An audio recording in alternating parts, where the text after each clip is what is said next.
Good morning and welcome to another edition of 15 Minutes of Flame. This is Robert Phoenix broadcasting to you live straight out of the heart of South Central Texas, the beautiful state capital,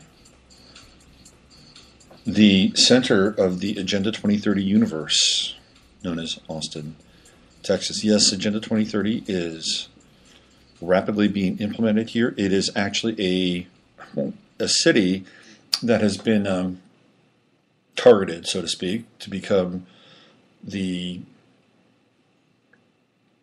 how do we say this, the fountainhead city of Agenda 2030. It's all happening according to plan. Stack 'em and pack 'em high-rises, the elimination of cars, the bursting at the boundaries of the city border and even beyond the city border into areas like San Marcos and Dripping Springs and all the other areas that sort of surround Austin. The whole idea is to create a megalopolis which goes from Dallas to Austin to Houston to San Antonio and create a giant triangle of massive human population. And that's where the majority of Texans will be residing at some point in the future, according to Agenda 2030. And in which case, most people would be moved off the land because guess what? You won't have any services on the land. You'll have to fend for yourself. What's happening out there? It's a beautiful, wonderful, joyous, positive thought to start the broadcast with. I am doing my best to capture these on video. I haven't been really happy with the video product, but then again, I look at what's on YouTube, and some of it is really slick and incredibly well produced. Some of it's pretty bare bones, and it doesn't seem like quality is all that much of a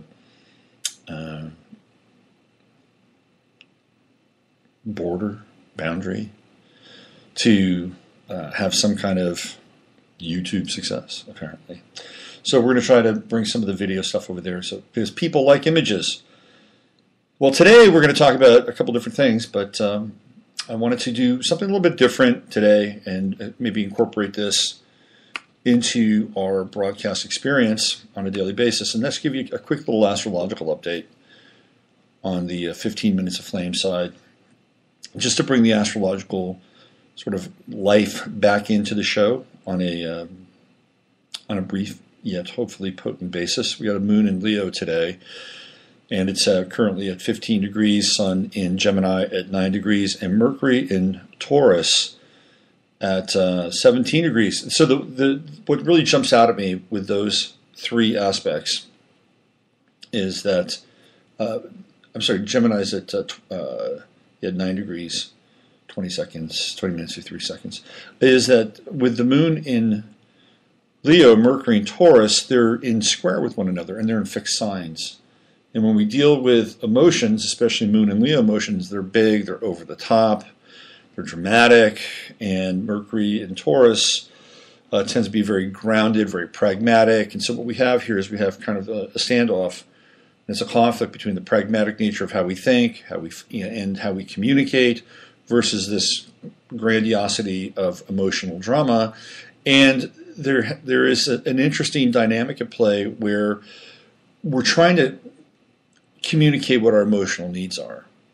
And we're trying to deal with this, overwhelming sense of this swelling Leo moon and Mercury and Taurus, which just wants to bring everything into bite-sized chunks and bullet points and, pithy contractual notes in some ways. So this is a challenge for the day. How can you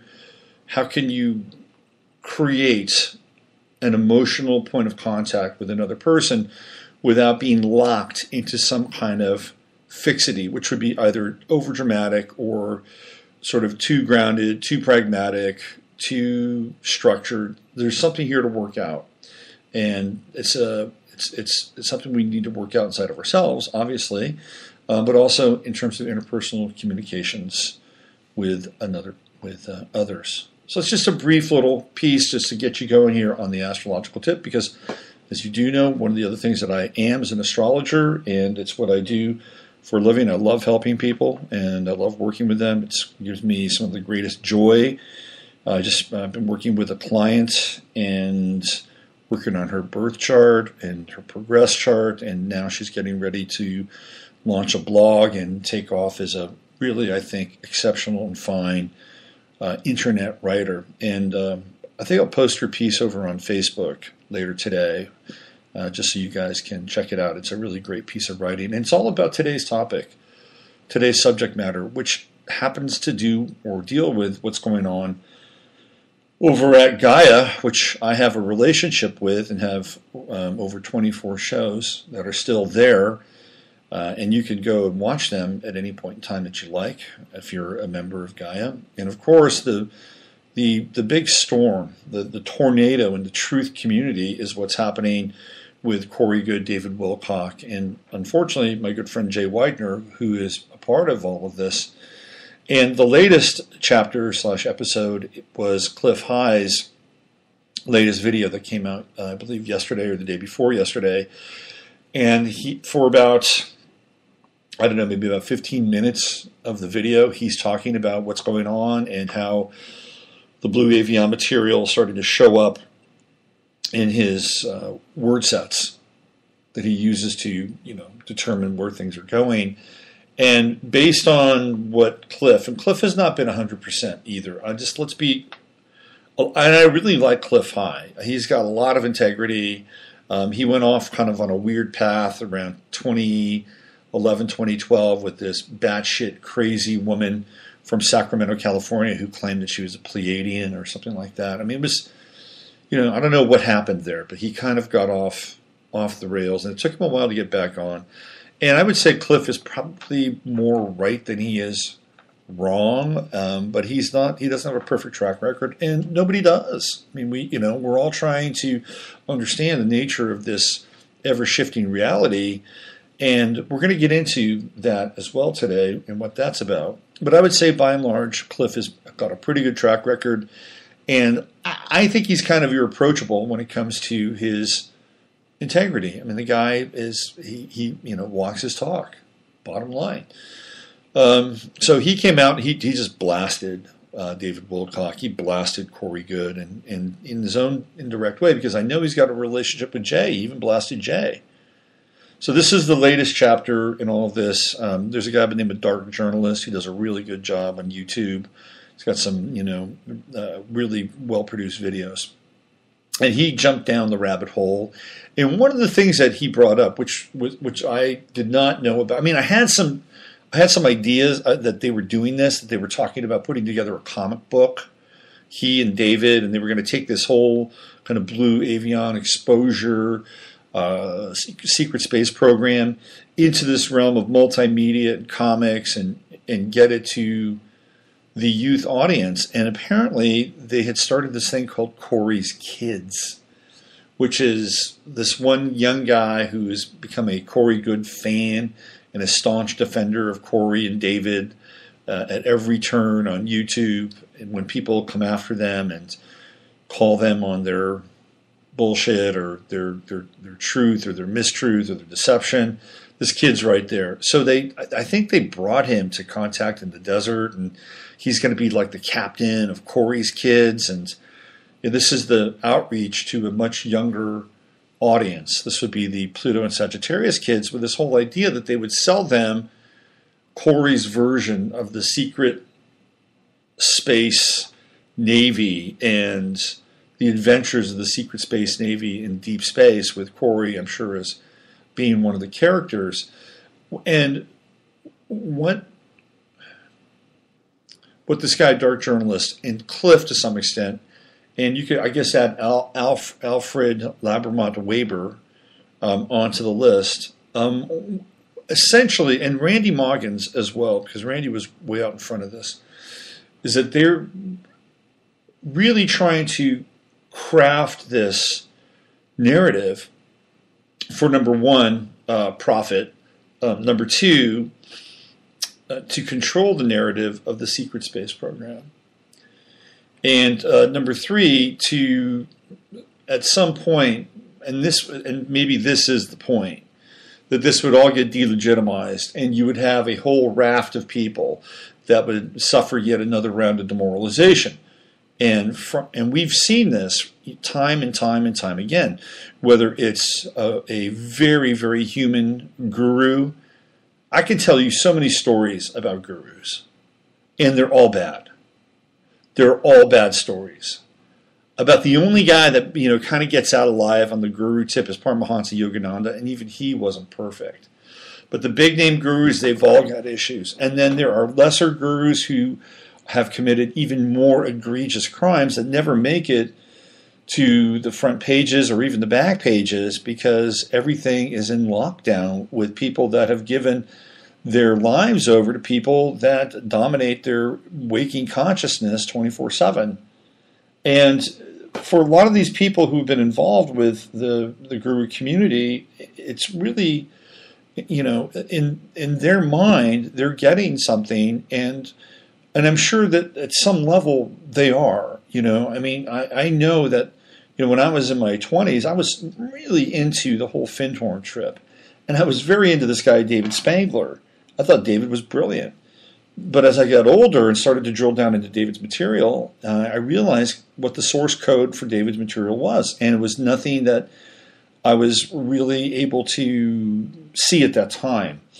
And yet I did get something out of that connection. I met people. I had some mind-blowing experiences. And, they formed my consciousness for better or worse. So we roll the dice and we take a chance with these teachers. But ultimately, what I've seen is, time and time again, they wind up becoming very, very human. And there are numerous instances, like here in Austin. I was married twice. My first wife was involved here with somebody in Austin, a very tight-knit community. And of course, it came out that he's sleeping with everybody. And this is a very common theme. It's all about power and the corruption of power and all that stuff. And so what we have here with David and Corey is, to some extent, they're modern gurus.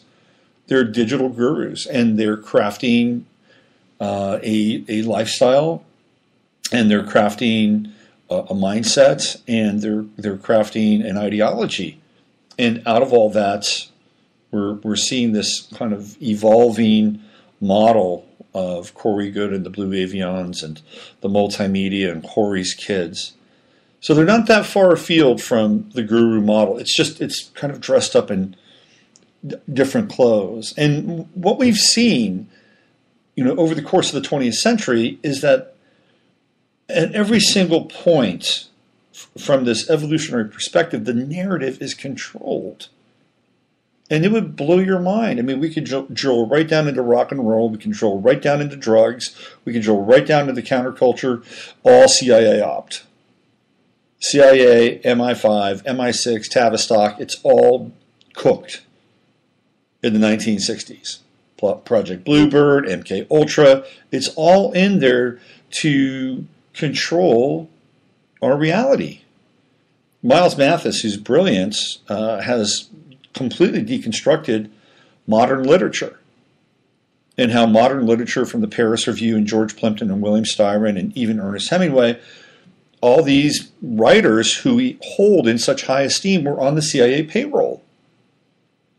And Hemingway likely, was a double agent and a communist as well, spending lots of time down in Cuba and hanging out in Florida.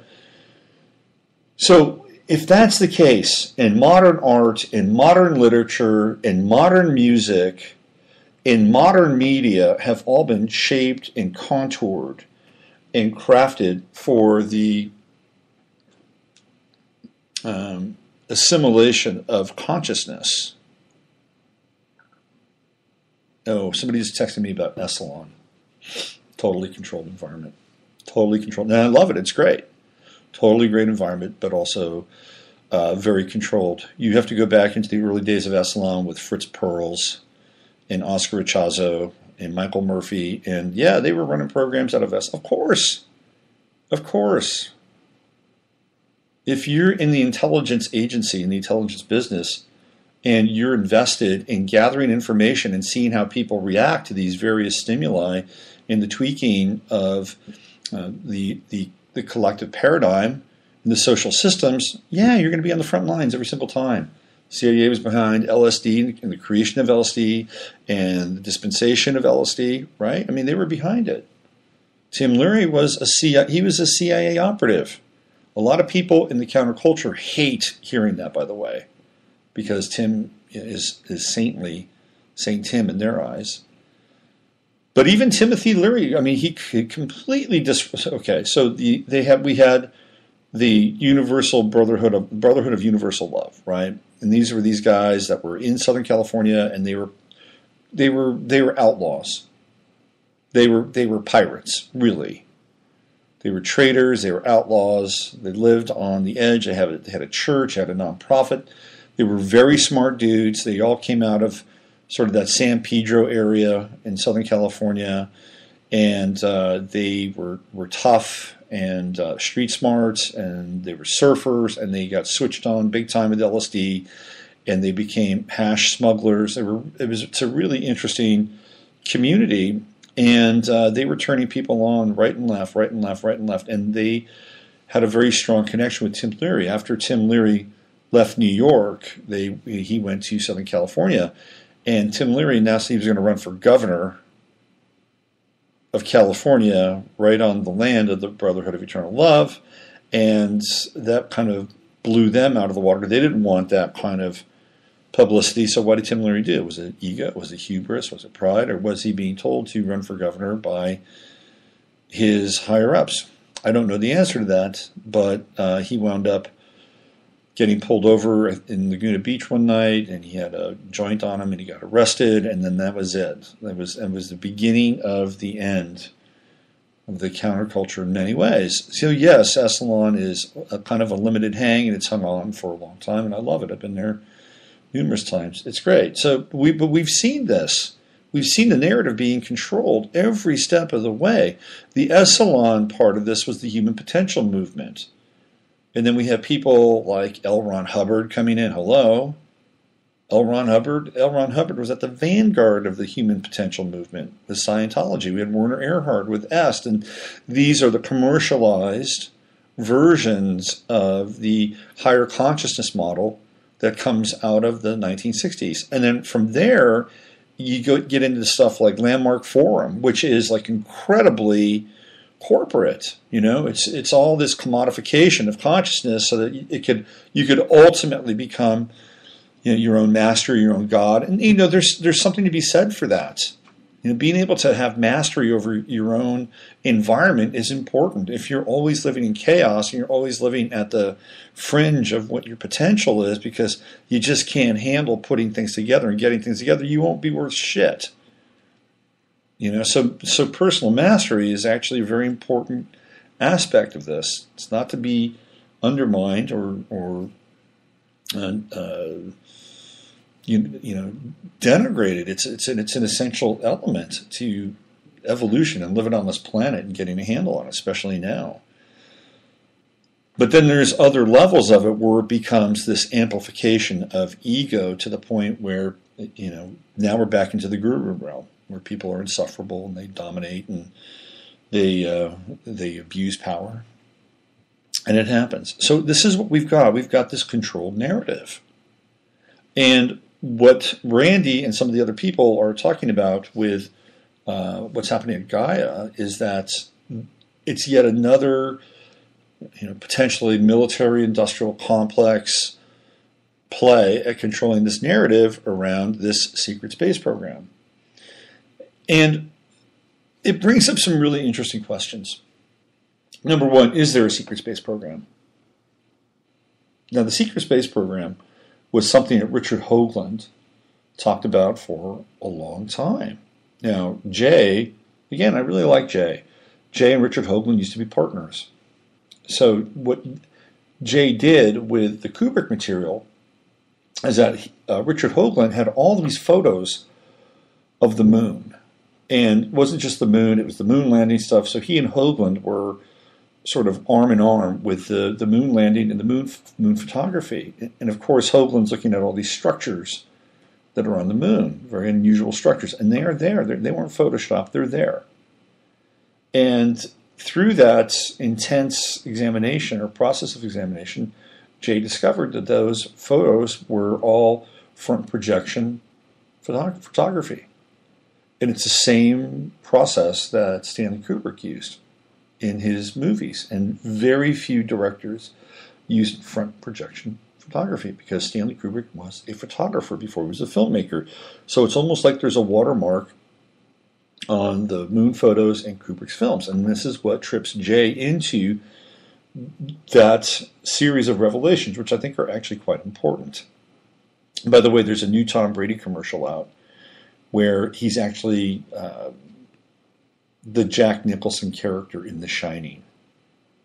It's bizarre. It is. Serta has the most bizarre commercials. It's a mattress commercial. And Tom Brady is being led into the same room. You know, what's the room? Is it 227? I think it's room 227. Anyway, it's the same room in The Shining. And Brady plays the Jack Nicholson character. It's very bizarre. It's just come out. If you haven't seen it, check it out. So what we're talking about here is the controlling of the narrative around the secret space program. And then do we even have one? And if we have one, then what's happening with Corey and David is, and if they're not legitimate, then they're controlling that narrative and they're not allowing us to get to what the real goods might be. Okay? Now, there are people out there that think that there is no secret space program, that it's just another kind of fairy tale, New Age fairy tale in some ways. Now, I believe, and this is my belief, I believe that there is technology that is pretty advanced. Now, whether or not we can get up to the stars, that's a whole other matter. Now, Ben Rich, which interestingly enough and ironically enough, shares the same name with Seth Rich. Now, I don't believe they're related. It's a fairly common name. But Ben Rich, who was the head of Lockheed Skunk Works, which was the most sophisticated R&D lab on the planet, got best-of-breed metallurgists, best-of-breed engineers, best-of-breed computer software people, best-of-breed mechanics. He got them all. Cream of the crop. The dream team. And he was in charge of creating projects that were under the radar for Lockheed. There was the annual budget projects, and then there was the skunk work projects. Okay, that was Ben Rich's territory. On Ben Rich's deathbed, he claims, this is his claim, that not only can we go to the stars, we have been to the stars. That they solved Einstein's conundrum, time-space conundrum, and that they have free energy, and it would take an act of God to give it up. Now, according to Ben Rich, what they did, this is what is implied, and this is sort of the, what are the whispers, and this is what we're all dealing with. We're dealing with whispers and innuendo and vapor, and this is all very much akin to Neptune and Pisces, and what's real and what's not real. And so we're swimming in this sort of cloud of truth gas. This is where it's at, and it's really hard to just kind of grab it and say, look at, we have photos, or we have a witness, or we have a declarative piece of evidence here that really seals the deal. So Rich said that what basically the whisper / rumor is that they back engineered a craft at Roswell, and they figured out that it has nothing to do with propulsion systems. Nothing. That the craft itself is a biological entity. And that the pilot of the craft literally jacks in with his mind. And it is through the mind, and the mind being able to solve the time-space equation, that the craft will then respond to the mind and literally folds time and folds space. And it becomes an interdimensional craft. And this is sort of the this is the whisper. This is the scuttlebutt. This is how they supposedly did it and how they supposedly figured it out. Well, that could be true. It could be true. I think the closest we got to a real whistleblower was Phil Schneider, who got burned, literally and figuratively, was on the run, and due to his involvement in Dulce, New Mexico. But anyway, here we are, and we're trying to get to some truths. We're trying to figure out, well, what's really behind the secret space program. And conveniently, we have Corey, we have David, who are the ambassadors of the secret space program. They're going to tell us everything that's happening. And it is not looking good at this point. Let's just put it that way. It is not looking good. If they are going to save themselves, what they're going to need to do is they're going to have to produce a witness. They're going to have to produce somebody who is part of that program, and they're going to have to bring them into the show, and they're going to have something legitimate. They're going to have photos. They're going to have really hard evidence. That is the only way they're going to be able to save what they're doing right now, because the suspicion level is incredibly high. Now, the other thing that's happening is it's kind of tearing a fabric in the quote-unquote truth community, because I have a really nice woman who's pretty smart, and she's a Facebook friend, and I was talking about this on the show, and I believe she listens to the show, and she was aghast. Where's the proof? Where's the proof? Where's the proof? And I think what happens is we all get really emotionally attached, and we buy in, and we get invested. And the worst thing that can occur is this betrayal. And now we're dealing with, well, they're just like everybody else, and it's all a sham, and it's all a scam, and we can't trust anyone. And this is really the point of demoralization that I think is the heart of it all. It's the heart of it all. And it's the same feeling that people get when they understand and figure out that their guru has been way too human. And then people give up, and I invested so much in this, and we were down this path, and it really looked like it was going to just pop like a cherry, right? And I'm sorry, a cherry like you pop in your mouth like that, not that cherry. It was going to pop. And what happened is it's popping like a balloon. Actually, it's not even popping like a balloon. It's getting let out slowly. The air is getting let out slowly, so until there's nothing left. Okay, let's shift that to the Seth Rich piece. Okay, very similar in some ways.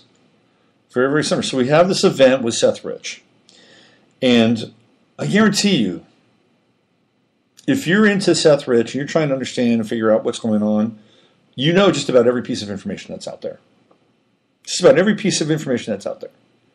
And if you don't, you can go on 4chan, you can go on Vote. To some extent, you might be able to go on Reddit if it's not being completely co-opted, and you can pick up the pieces and all the little tidbits, like the doctor who was supposedly there when Seth Rich was admitted. Where's the doctor? Theoretically, it should be easy to find that doctor. There are logs in the hospital. There's 2 of them on staff. If somebody was a really good investigator, they'd figure out who they are. And they'd go find that doctor. That doctor hasn't shown up. And what's happening is that we're communicating in this echo chamber, and we're bouncing these tidbits of information and pieces and clues and threads back and forth. It's kind of like firing a bullet in a bank vault. Because those walls are steel, and that bullet's just going to bounce, all over the bank vault walls. And this is what's happening. And it is in that environment, it is in that realm that the narrative is being controlled and cordoned off, just like what's happening with Corey and David and Gaia. And so I think where we are, and this is an important point, is I think we're at this apex of trying to crack the code for what the hell is going on in the world. And we are, and this has been building for a while, and we're looking for that smoking gun. This goes all the way back to Kennedy. We're looking for that smoking gun. We're looking for that other guy who was, the second or third shooter. By the way, Manuel Noriega passed away in prison today. The same prison that Ted Kaczynski is in. It's in Colorado, I believe, if I'm not mistaken. And it was the same prison that Woody Harrelson's father, Charles Harrelson, was in. Manuel Noriega, perfect example of the truth denied. Manuel Noriega was a drug runner for the United States in Panama. And he wanted a bigger cut. And if he wasn't going to get a bigger cut, he was going to blow the whistle. And look what happened to Panama. The United States declared war on Panama. And they went down there and they kicked ass under George Bush, and they forcibly removed Manuel Noriega at some point after the church couldn't hold him any longer. And that was it. They just took him out. This is how the game works. But you want a smoking gun, there was your smoking gun right there, and you'd never see him. Never see the light of day in a Supermax prison. Done. Gone. I think the other guy that's in there is Terry Nichols, who was Timothy McVeigh's partner. But we're at this point now where, and they know this. They know this. And what they are doing at kind of every angle is that they're controlling the narrative. And so what are we left with? Well, we're left with speculation. We're left with association and connecting the dots. And we're left with this esoteric and symbolic system, the revelation of the method. And while we're all using these symbolic codes to understand what's going on, 22, 22, 22, we are adroitly being moved into this esoteric and occult paradigm. It's almost like, we're studying their catechism. And I've been saying this for years, by the way. This is nothing new. And even the Christians are some of these born-again Christians are really amazing researchers. And with this idea and intent that it would lead to some form of revelation that the time is close, the time is at hand. Everybody prepare and hold hands. I'll meet you on the other side. We're getting close. We're getting close. We're getting close. And all of these signs and signifiers, make their hearts swell. God bless them. That's the moment they're living for. Because in reality, these people understand that life on earth is hell. And there's beauty here. Don't get me wrong. There's a lot of beauty. There's the beauty of nature. There's the beauty of human interaction, kindness, and real love and compassion when it's valid. But the kindness and the love and the compassion and the human interaction stuff is getting bled out of us, which is unfortunate. And even me as a human, I have to check myself. Where are my emotions? What am I doing? How am I sharing them? How am I not sharing them? Where am I, coming up short in my own life? And these are all very serious questions that we need to address inside of ourselves. How are we being roboticized without our even knowing it? This is a really important time, very important time. And I think we're really on the cusp of either breaking through something in a way that is profound and allows us to have, I wouldn't say more control, because I think control is kind of an illusion, but it allows us to have a more visceral and clear and real-time response to the world around us. And we have to buttress our spirits, and and this is the most important point of it all. And again, heal or heal thyself. But we have to build our spiritual reserves up. It's critical. It's critical, because I'll tell you what I'm seeing. I'm seeing, for a long time it was all the light workers. The light workers. I'm a light worker. I'm a light worker. How many light workers do you see burn out? A lot. How many light workers have you seen just say, fuck it, I'm done? A lot. How many light workers have you seen commit suicide? A lot. Well, guess what?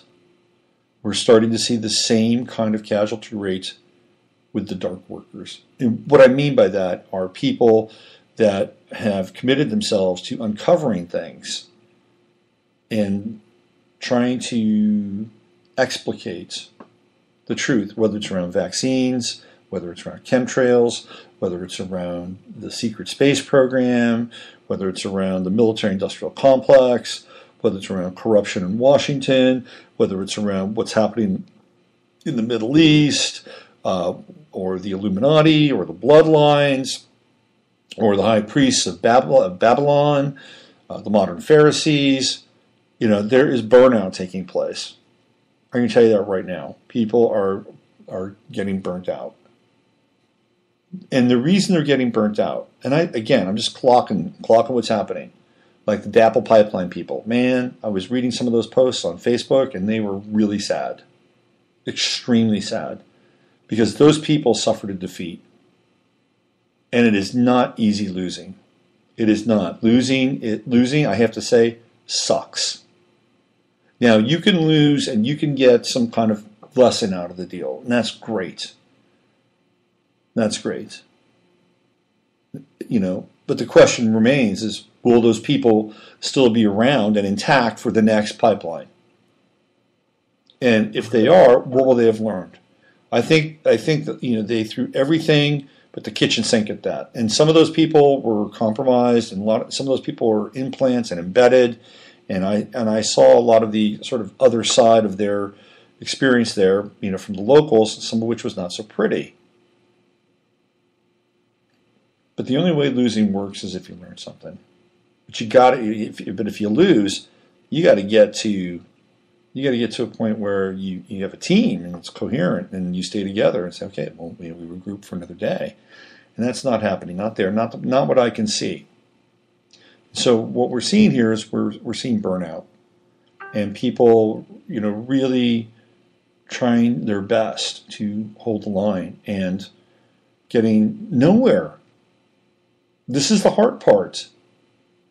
You have to understand, we're up against forces that have a 1,000-year plan. I mean, think about that. What we're experiencing now, a lot of this was crafted in the early part of the 20th century. And even beyond that, you go back to the Fabians. And this is the world we're beginning to inhabit. And so they've been working on this for a long time. And here we are upstarts. We are rebels. We are people that are impassioned and inflamed. We're waking up. We see what's going on. We've got the internet as a tool. And we're newbies. We are the new kids on the block, man. We're going up against money. We're going up against entrenched relationships, networks. We're going up against principalities and powers that are not of this world. I mean, we are truly the Davids and they are the Goliaths. And how could you not get burnt out if you have some investment in this? How could you not get burnt out? Because at some point, there's got to be a victory. Now, Trump, with all of his warts, appeared to be a nominal victory because in many ways, he stood for a lot of the things that people that are connected to the truth community relate to. Not everything. I mean, if you had your eyes wide open, the guy was lying his ass off about 9/11. If you had your eyes wide open, he was saying, hey, we're going to create a surveillance state, get more information. So we had to know going in that Trump was, he was not going to be our George Washington. Maybe, a new timeline version of Kennedy and a lesser version of that. But it hasn't really worked out that way. But for a few weeks, here's the problem. Here's the problem. The problem is that people could not celebrate and relax into that victory, whatever that victory meant, because that victory was assailed at every single turn. And people were like, oh, God, he's going to get through this. He's going to get through this. Oh, okay, we've got the Electoral College. We got Jill Stein. Now we've got Russia. So there's never been any emotional or psychological traction along the way. because people in their own hearts and minds have been having to deal with internally whether or not this guy was actually going to make it, and they're still doing that. They're still doing that. So what is the antidote to that? The antidote to that is just throw down and throw in no matter what. I don't care. He's my president. I love him. I support him. And I'll shout it out louder and higher than his dissenters. You see, that's how you do it. That's the only way you get through. It is blind allegiance. And you don't care at that point. You know, he goes to Saudi Arabia and he does the sword dance and, the New World Order globe ritual, whatever that thing was. And it has his daughter talk about how Saudi Arabia is great for women's rights. And you just hold your nose and look the other way and you say, yeah, great. Yeah, he's our president. Oh, Donald, look at all that money. And then if you think that Assad is the scourge of the earth or Iran is the scourge of the earth, then all of a sudden it makes sense. Oh, yeah, arm the Saudis. By the way, what kind of an army can Saudi Arabia drum up? What are they fighting for? The Muslim Caliphate? And then he goes to Israel. Oh my God, they love Israel. Bibi Netanyahu. I'd like to thank Donald Trump, President Trump, for coming to our great country. He's a friend of ours. And we look forward to getting another $3 billion from the United States. Oh, gotta love them. They're our staunchest allies. They're the only oasis of democracy, and complexion-wise, they're about the only people that look like us. Theoretically, right? Unless, of course, you go to Lebanon. A lot of Lebanese look very Caucasian. A lot of Syrians look Caucasian. But that's okay. It's okay. And then he goes to Rome. Visits the Pope. Oh, look at that! He's paying respects to the big guy in the Catholic Church. That's great. That's great. He's a Christian. He's a man of faith. And then he goes to that NATO thing, and he just becomes a bully. That was like the weirdest kind of. I don't know, man. I know a lot of people are like, yeah, you show him, Donald. Show that pencil neck geek from Montenegro what you got, brother. You're going to make America great again, and that little pencil neck geek from Montenegro's got to step aside. Stay out of our lane, brother. Stay out of our lane. We're coming back. You got to go there, right? You can't say, that's a bad look. And is this Trump playing 5D chess, beating his chest like he's a giant orangutan, a silverback monkey gorilla? Is that what he's doing? Is that part of the deal? I saw that moment, and I have to tell you, I was embarrassed. And all my Libra planets were going, oh, what is this guy doing? But that's how you get through this swamp. You just throw down. That's what Hillary people do. They throw down. They don't care. They don't care. People need something to believe in. Even if everything is on the table. Even if the evidence is staring right in the face. Right in their face. They don't care. There's always some other counter-narrative, which is part of controlling the narrative in and of itself. So we're coming up on this June 1st day, and I think tomorrow I'll dedicate the show to looking at that from an astrological perspective. And we'll see what's going on, what's going down, what's happening. It feels good to do this in the morning. This is like my workout. All right. Well, why don't we end it there? I feel like we're giving birth to something. This is not an easy time, and I don't know if we've ever really been here before to the degree that we are now because of all the tools at our disposal, and we can look into things and research things, and at the same time those tools can be used against us. They can lead us into alleys, cul-de-sacs. They can lead us off the information highway into byways that are merely distractions. So we have to be careful. We have to be discerning, and we also have to use and sharpen our intuitive skills, because some of this is not going to come from the internet. It's going to come from inside of us. It'll come to us in dreams. It'll come to us in flashes. It'll come to us in ways in which we can connect the dots that are not a part of a controlled narrative. And one can say, well, even your mind, which is doing these things, or your consciousness, is part of the controlled narrative, which is maybe why you're having these things happen to you, perhaps. Or perhaps not.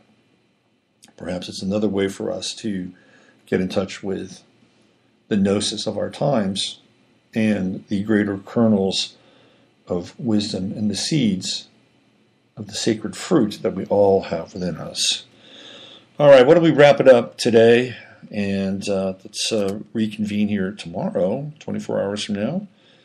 This is Robert Phoenix, and you've been listening to 15 Minutes of Flame, which was actually 45 minutes of flame, but I had a lot to say. Have a great day.